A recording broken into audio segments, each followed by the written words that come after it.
Hello, and welcome to the Language Lab podcast. My name is Siad, and this is my diary thing about my language learning journey.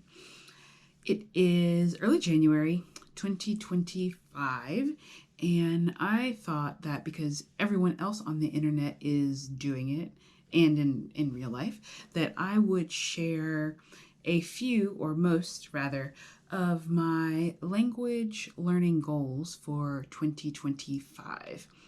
I will say that I think my 2024 was pretty good. I track my hours, and I believe I landed somewhere around the 300-ish mark, give or take. There's some times that I don't track and things like that. So I would say that it was pretty good. I felt like I was learning and doing things that were fun and meaningful to me, and they helped me progress in some ways, even if small. So I want to continue to do that in 2025. And I wrote down some things that I thought I would share. I have overall goals for my language learning in 2025, and this first goal is very ambitious, and that is to do 1,000 hours, which averages to just under 3 hours a day. And I don't know if that I will actually get anywhere near this goal, but that's totally okay. I just want to spend time with and doing language learning stuff. And if I even get 200 more hours than I got this year or this past year, then I will be really, really excited. So 1,000 hours total. And that's divided up between, I have here 5 categories. So for Spanish, French, and Japanese, I would like to do 300 hours each. And again, my tracking is reading, writing, taking classes, sometimes listening to music, podcasts, watching movies, just anything that I'm doing when I'm surrounded by the language. So I include all of that stuff and I track it in apps and things like that. So 300 hours each between Spanish, French, and Japanese. And then ASL, American Sign Language, I'd like to do around 75 hours. And this goal is hour-wise, it's much smaller because I'm recovering from a hand and arm injury, and my right hand, my dominant hand.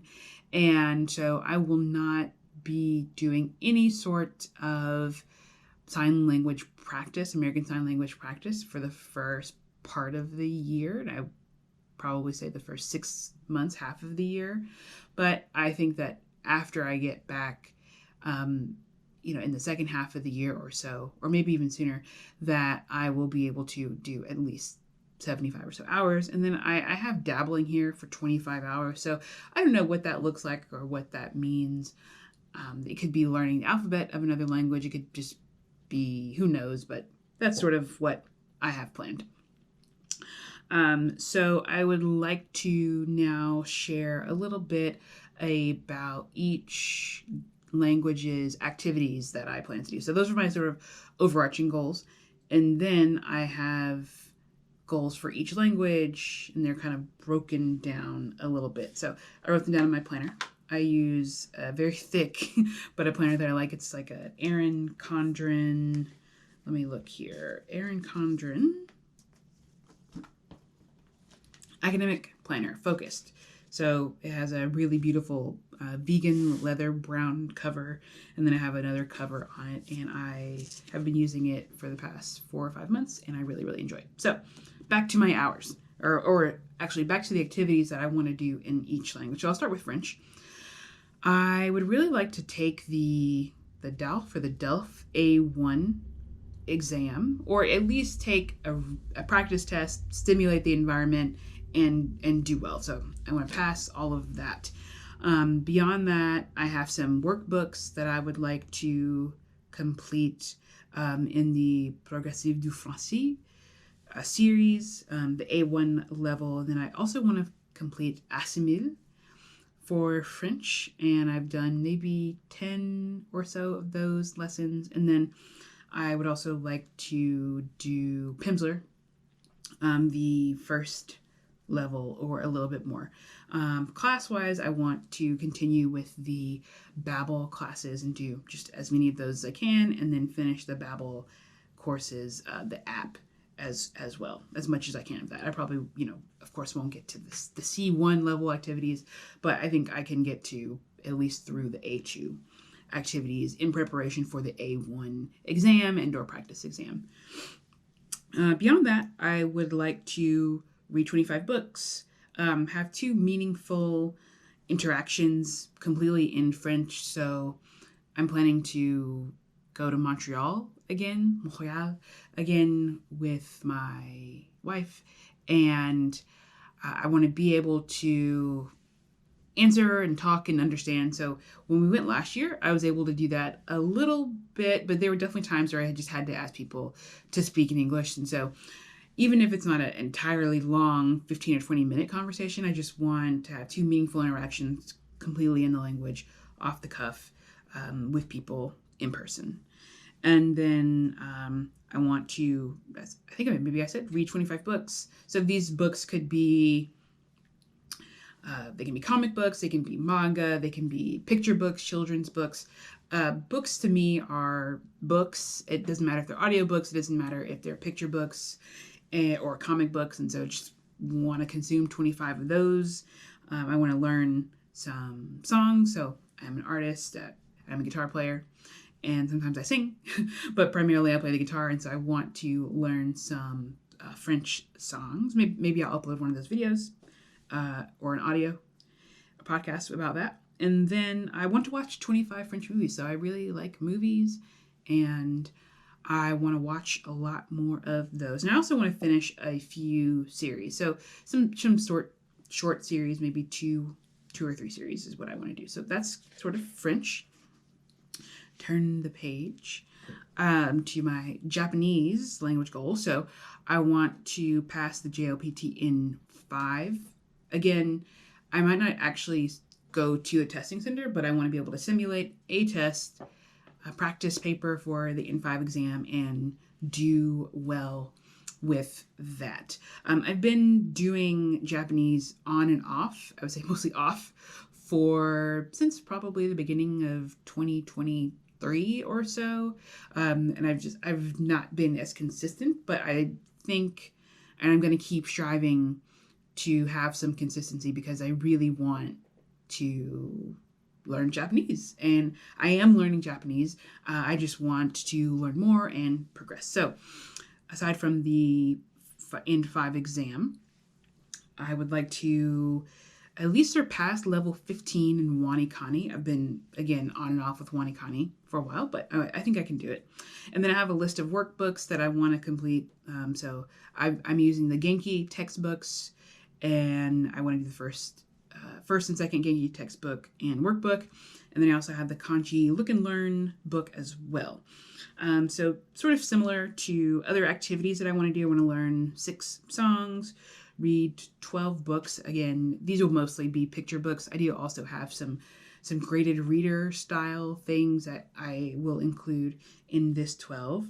I want to have 1 short conversation, whatever that ends up looking like.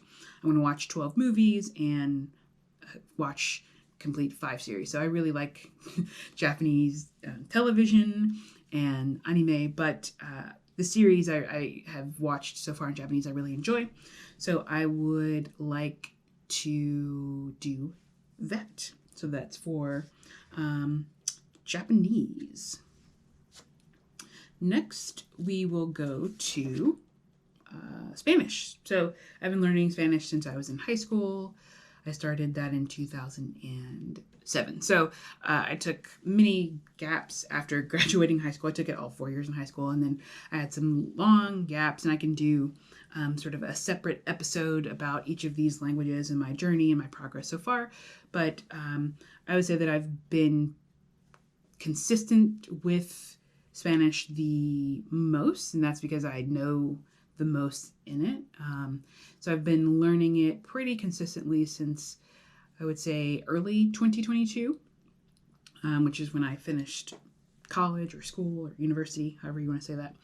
And I have passed the A2 exam. So I do have the certificate somewhere here in my office. But the goal is to pass, the goals for this year to pass the DELE B2 exam.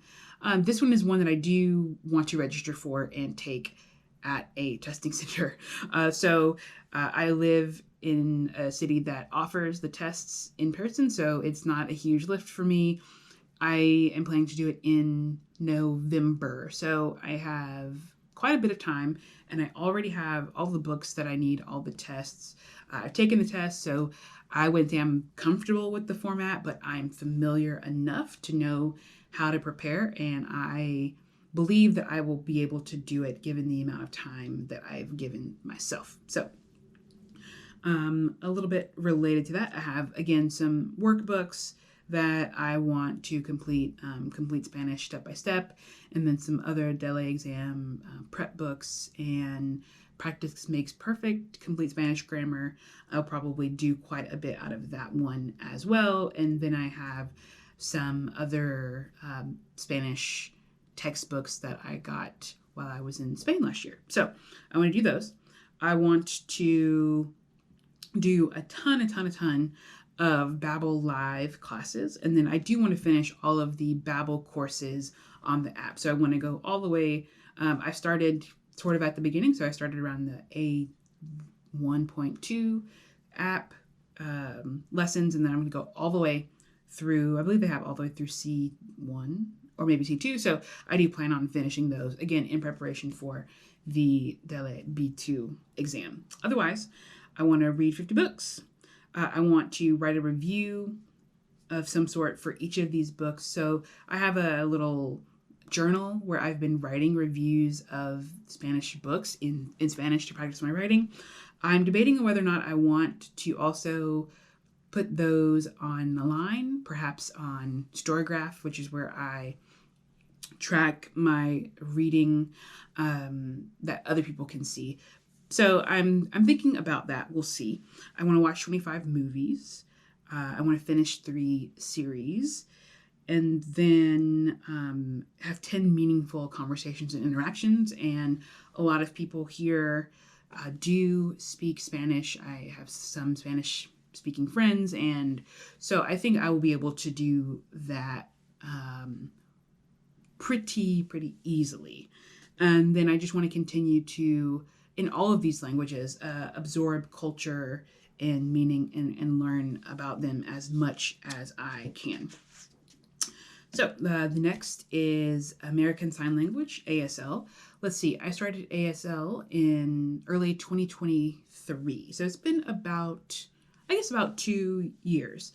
And this is one that I don't spend quite as much time with and on studying, but it is very important to me to continue learning it. My wife is also learning. She's much better than I am, as this is her chosen profession in life. So she will progress much more than I will, and much more quickly. But I do want to be able to communicate with people who know sign language, with deaf and hard of hearing people that I meet. And so this is why it is important to me. Also, as a musician, as someone who works in the performing arts, it just matters to me to be able to communicate with people. So I want to review some videos from previous courses that I took. I took 3 levels of ASL, and then I've taken other classes as well, but I still have access to the videos for all of those courses. And so there are about 8 or 9 videos, there are 8 or 9 weeks in each of those courses, and so I want to review all of those. I've been reading a book about deaf community and culture that I want to finish, and in addition to that reading, I'm also taking notes on that. I do want to take another course. Again, ASL I won't be focusing on as much practice-wise anyway, until the second half of the year. But I do want to take a class. And then I want to read more books. I have at least one more book. I want to have more, but I only know of a few. So there's definitely some research and asking my wife what she's reading about that. And then I want to watch the Daily Moth videos, which are news videos that are produced every day in ASL. So I want to watch those. And then I want to do about 15 minutes of immersion total per week. So that's outside of the Daily Moth videos. That could be YouTube videos. I don't want it to be Instagram or social media content, but it might end up being that. But I've also found some people reading books on YouTube and signing in ASL, so I might be able to use those as immersion. And then there are some movies, there are some sportscasts that are interpreted, and so I do have some options there. That's sort of all of the things that I have written down for my 4 main target languages. There will be some dabbling. Who knows what that is? Dabbling will honestly most likely probably be watching movies and or series, because I enjoy movies a lot. I want to keep doing that. And so that's where a lot of the dabbling will come in, though I do also want to learn the Arabic alphabet, at least learn to write it. I have a practice book. So that might be where a lot of the dabbling comes in. And that's just, this is all for fun in a way, right? I take this very seriously. I believe in language and communication. I believe there's this strong connection to music and language. I don't believe that music is a universal language, but I do believe that there is a strong connection between the two. And as a musician, I want to be able to talk about music in my other languages and share music and make connections between composers and culture and music and language. So all that to say is it is a hobby, but I do take it pretty seriously. And so that is why I have this diary, this podcast. That's why I write things down. I track them. I do research and stuff like that. So that was my 2025 language learning goals. I hope you enjoyed it, and I look forward to updating you on all of the things throughout this year as I run my little experiments and do all of the cool stuff. So thanks so much for listening, and I look forward to sharing more with you soon.